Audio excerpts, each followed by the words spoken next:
The legend of white snake episode 23। जैसा कि हमने पिछले एपिसोड में देखा कि लॉर्ड शू अपोथकेरी हाउस छोड़कर कीशाव के मंदिर आ चुका है और उसने कीशाव को नीलामी के लिए एक लेटर दिया है जिसमें क्या लिखा है किसी को नहीं पता।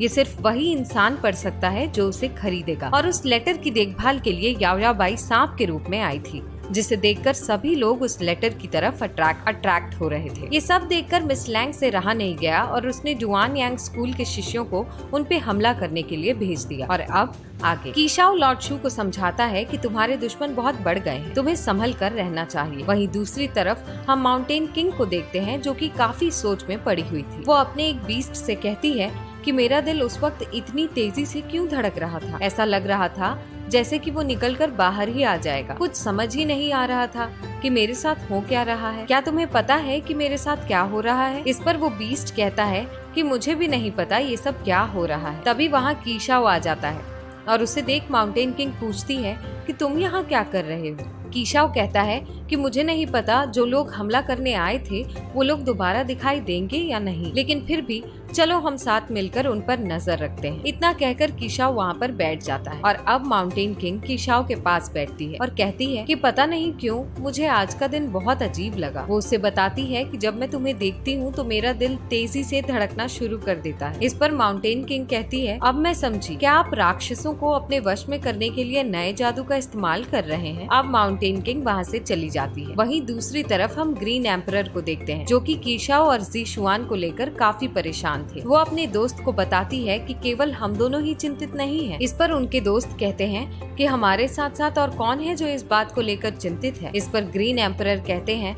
मैं माउंट ली गया था और वहाँ जाकर उस पवित्र महिला से मिला था। ये सुनकर ग्रीन एम्परर के दोस्त गुस्से से कहते हैं कि माउंट ली की पवित्र महिला ने अच्छी शिक्षा नहीं दी है कि शिष्य ने क्या किया। इस पर ग्रीन एम्परर कहते हैं कि जाने भी दो, हम सभी शिक्षक हैं, हम ये कभी नहीं चाहेंगे कि हमारे शिष्य गलत रास्ते पर जाएं। इतना कहकर वो उससे कहते हैं कि क्या उसके पास कोई उपाय है। अगले सीन में हम कीशाओ को देखते हैं जो कि लॉर्ड शू के पास जाता है और उसे बताता है कि मंदिर के बाहर हर जगह अब आम लोगों की भीड़ उमड़ पड़ी है। वो सोचता है कि ये परमेश्वर का कोई चमत्कार तो नहीं। वहीं दूसरी तरफ हम मिस लैंग को देखते हैं जिसके पास उसका एक शिष्य आता है और उससे कहता है कि जैसा कि मैंने पहले कहा था तुम किसी के साथ जबरदस्ती नहीं कर सकती क्योंकि ऐसा करके तुम्हें वो नहीं मिलेगा जो तुम चाहती हो। वहीं दूसरी तरफ हम देखते हैं कि नीलामी शुरू होने वाली थी और सभी लोग वहाँ मौजूद थे। वहाँ लॉर्ड शू और कीशाओ आते हैं। अब नीलामी खत्म ही होने वाली थी कि तभी वहाँ मिस लैंग पहुँच जाती है और कहती है कि अभी ये नीलामी खत्म नहीं हुई है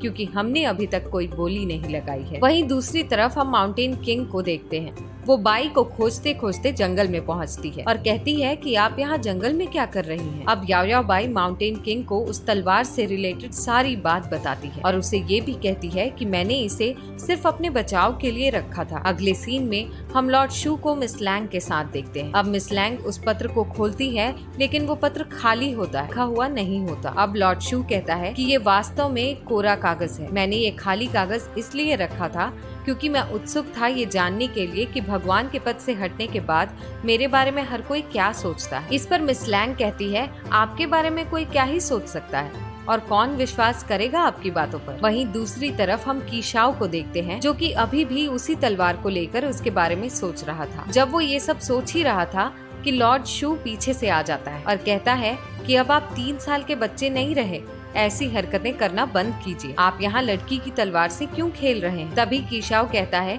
कि क्या आप जानते हैं ये तलवार स्वर्ग की देन है। अब अगले सीन में हम माउंटेन किंग को देखते हैं जो कि कीशाओ के पास जाकर उसकी तलवार लेने की कोशिश करती है पर वह ऐसा नहीं कर पाती। वहीं दूसरी तरफ हम क्रेन को देखते हैं जो कि ग्रीन एम्परर से कहती है कि याओयाओ बाई लॉर्ड शू की केवल मदद करना चाहती है, वो उसे कभी भी नुकसान पहुंचाने का सोच भी नहीं सकती। उसने उसके लिए 1000 साल इंतजार किया। ग्रीन एम्परर गुस्से से कहते हैं कि हो सकता है कि उसकी एक गलती की वजह से उन तीनों की जिंदगी खराब हो जाए। तभी वहाँ कीशाओ क्रेन से मिलने पहुँचता है और उसे कुछ बातें पता चलती है। वहीं दूसरी तरफ हम देखते हैं कि लॉर्ड शू अपनी बहन से मिलने उसके घर आया हुआ है और उसकी बहन उससे काफी नाराज है जिसकी वजह से वो उसे बहुत डांटती है और कहती है कि अब तुम यहाँ क्यों आए हो? तुम्हें पता है कि तुम्हारे यहाँ से जाने के बाद लोग कैसी कैसी बातें कर रहे थे? वो सब कह रहे थे कि तुम अपोथकेरी हाउस से निकाल दिए गए हो, तुम गद्दार हो। तुम्हें पता भी है मुझे कैसा लगता होगा उस समय जब सभी लोग इस तरह से तुम्हारे बारे में बातें कर रहे थे। जैसा कि हमें पता है कि कीशाओ को याओ याओ बाई और लॉर्ड शू के बारे में कुछ पता चला था, जिसके बाद वो डिसाइड करता है कि वो लॉर्ड शू पर उस तलवार से हमला करेगा और याओ याओ बाई को उसकी पावर्स वापस दिलाएगा, जिसके लिए वो लॉर्ड शू से मिलने जंगल जाता है। अब वो पीछे से हमला करने ही वाला था कि तभी याओ याओ बाई आकर उसे रोक देती है। याओ याओ बाई कहती है